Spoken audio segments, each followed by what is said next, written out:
Shalom, and welcome to Hebrew Nuggets, where we dig into the Hebrew language to find the treasures hidden in His Word.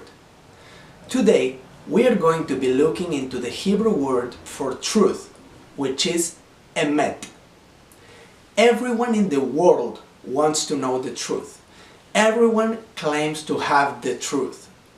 I think I must have become a truth seeker when I was about 18 years of age. And I really wanted to know the truth. I wanted to find the truth. King Solomon says, "Buy the truth and sell it not." But what is the truth anyway? What is truth? It's very interesting to note how the Hebrew language for truth, emet, is formed by the first, the middle, and the last letters of the Hebrew alphabet. The letter in the middle, the letter mem, was depicted in ancient times as waves of water. From here is that our Latin letter M comes from. It resembles two waves of water. From here is that the Hebrew word for water comes, from the letter mem. One of the meanings of this letter was to flow, like the water flow. So if we take the first and the last letter of emet to represent the beginning and the end, and then the middle letter mem to flow, we would get from here that truth is from the beginning flowing on to the end, is consistent from beginning to end. In the Gospel of John 14:6, Yeshua said that He is EMET. He is the truth. In the book of Revelation, 1st chapter, verse 6, He said that He is the beginning and the end, the Aleph and the Taf, the first and the last letters of the word truth, and the first and the last letters of the Hebrew alphabet.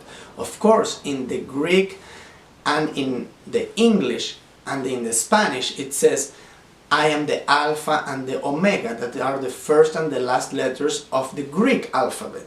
But He was talking in Hebrew. So He said, "I am the Aleph and the Taf," the first and the last letters of the Hebrew alphabet. Now, let's see a few examples of the word emet, truth, in the scriptures. In Psalms 31:6, it is written that He is a God of truth, Elohei Emet. In Psalm 119, 142, it says, "Your law is truth." This is what Yeshua is quoting in John 17:17, when He says, "Sanctify them in the truth. Your word is truth." In the same Psalm 119, verse 151, it says that all your commandments are truth. Psalm 146:6, "Happy is he that has the God of Jacob for his help, whoso hope is in Jehovah his God, which made heaven and earth, the sea and all that there is, which keeps truth, emet, forever." Exodus 34:6, "Jehovah, Jehovah, merciful and gracious God, long-suffering and abundant in kindness and truth." Finally, in John 8:32, we have the famous statement, "You shall know emet, you shall know the truth, and it shall make you free."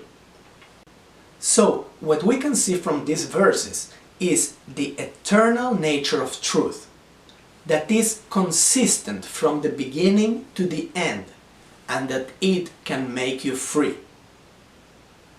From the verses that we just reviewed, we see that He is a God of truth, and He keeps truth forever.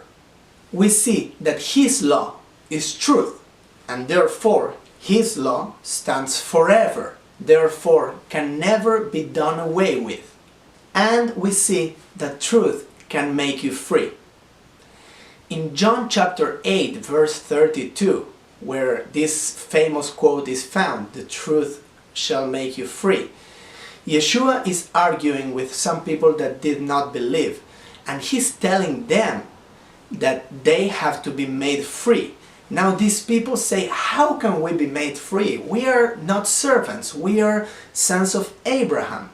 Back in those days, you have only two types of people, the servants and the free ones.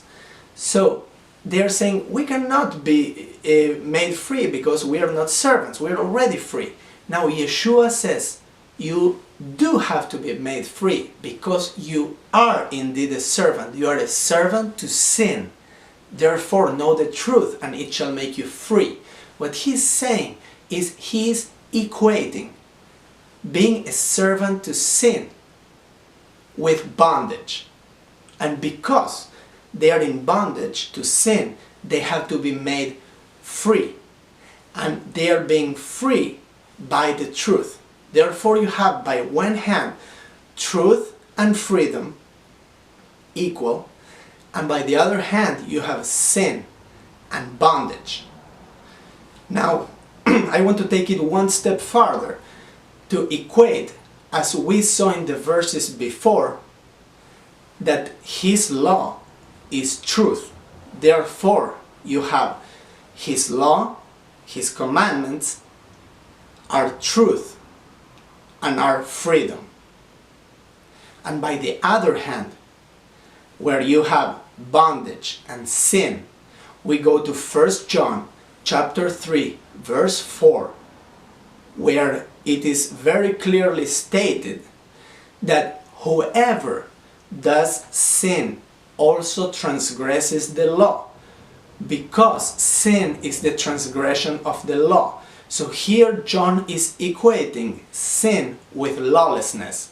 So it will take us in the other column.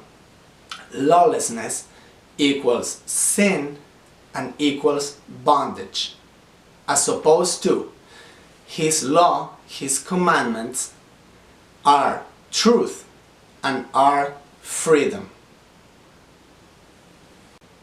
Now, remember the letter Aleph was represented in ancient times as the head of an ox, representing power and authority, and representing also the Creator as the first one. Now, take the letter Aleph out of the word EMET, and all that remains is the Mem and the Taf. That is, instead of EMET, Met. That means dead. If you take God out of EMET, God out of truth, all that remains is death, as opposed to having Him and then enjoying life. The word emet derives from the word amen.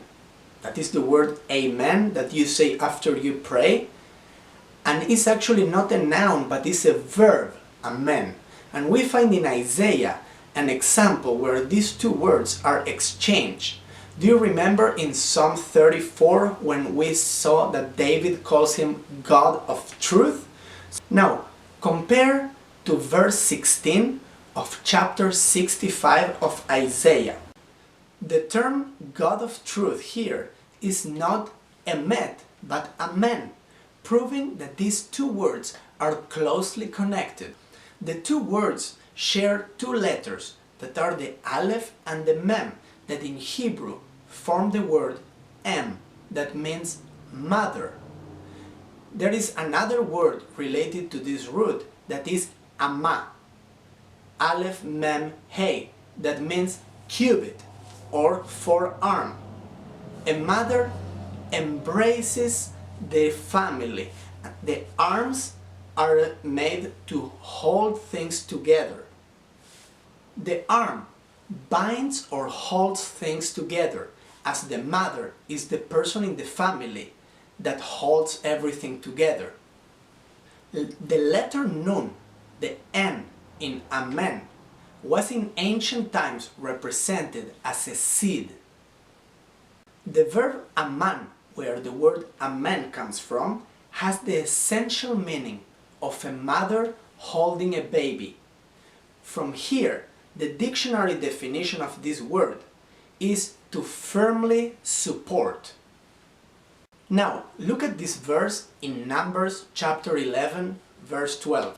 Moses is upset from having the burden of dragging along all the people of Israel. And he says, "Have I conceived these people? Have I begotten them, that you should say to me, carry them in your bosom, as a nursing father bears the sucking child, unto the land which you swore unto their fathers." Nursing father in the Hebrew is again a man, one who supports the child. In modern Hebrew, you have the word a man to refer to a foster family, a family that supports a child. Another couple of examples of the root word aman, translated as truth in the English, is found in Isaiah chapters 25 and 26. In Isaiah 25:1, "Your counsels of old are faithfulness and truth." Both words, faithfulness and truth, in Hebrew, emunah, omen, both words from the same root, aman. In Isaiah 26:2, "Open the gates that the righteous nation which keeps the truth may enter in." Truth is not EMET here either, but emunim, again from the root aman. Yet another word derives from the root word aman, that is yamin, the right hand.